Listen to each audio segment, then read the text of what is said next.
കോർട്ട്യാർഡിലേക്ക് നമുക്ക് എൻട്രൻസ് കാര്യങ്ങൾ ഇതേമാതിരി വൈഡായിട്ട് വെക്കണമെന്ന് ആർക്കിടെക്ചർ പറഞ്ഞിട്ടുണ്ടായിരുന്നു. അപ്പോൾ നമുക്കറിയില്ലായിരുന്നു ഇത് എങ്ങനെ ഇത്ര വൈഡാക്കി വെക്കുമ്പോൾ എങ്ങനെയാണെന്നുള്ളത് അറിയില്ലായിരുന്നു. പക്ഷേ ഫയർമെൻസുകാർ വന്നിട്ട് അതിനുള്ള നിർദ്ദേശങ്ങൾ തന്നപ്പോൾ നമുക്കത് ഒറ്റ സ്ലൈഡിംഗ് ഡോറിൽ തന്നെ അത് കംഫർട്ടബിൾ ആവുമെന്നൊക്കെ പറഞ്ഞപ്പോൾ നമുക്കത് ഓക്കെ ഫൈൻ, അത് ബെറ്ററായി തോന്നി.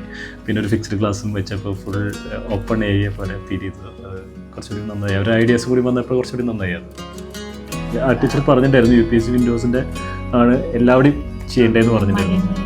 അപ്പോൾ അതുകൊണ്ട് തന്നെ നമുക്ക് ഈവൻ ബാത്റൂമിൻ്റെ അതുപോലും നമ്മൾ UPVC കിടന്നതുകൊണ്ടാണ്. പിന്നെ നിമോദും നിതിനും കൂടി വന്നപ്പോഴാണ് UPVCയുടെ കുറച്ചുകൂടി അഡ്വാൻറ്റേജസും കാര്യങ്ങളും നമ്മൾ കൂടുതൽ അറിഞ്ഞത്. അതുവരെ നമുക്കത് അറിയില്ലായിരുന്നു.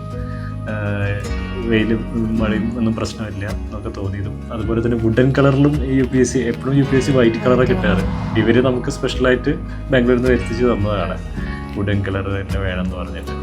ബാക്കിയുള്ളതൊക്കെ 5 എലമെൻറ്റ്സ് ആണ് നമുക്ക് ആ ഒരു ലെവലിലേക്ക് എത്തിച്ചു തന്നത്.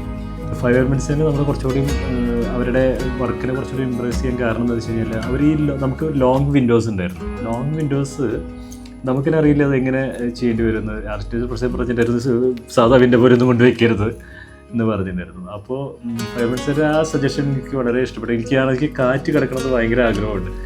അപ്പോൾ ഇത് ഫുള്ളായിട്ട് അടച്ച് ഇടാനും പറ്റത്തില്ല. അപ്പോൾ അവർ 2 സൈഡിലും തുറക്കണ വിധത്തിൽ വെക്കുകയും ചെയ്തു. സെൻറ്റർ മുഴുവൻ ലോങ് ആയിട്ട് ഒറ്റ സിംഗിൾ ഫ്രെയിമിൽ അവർ ചെയ്തു.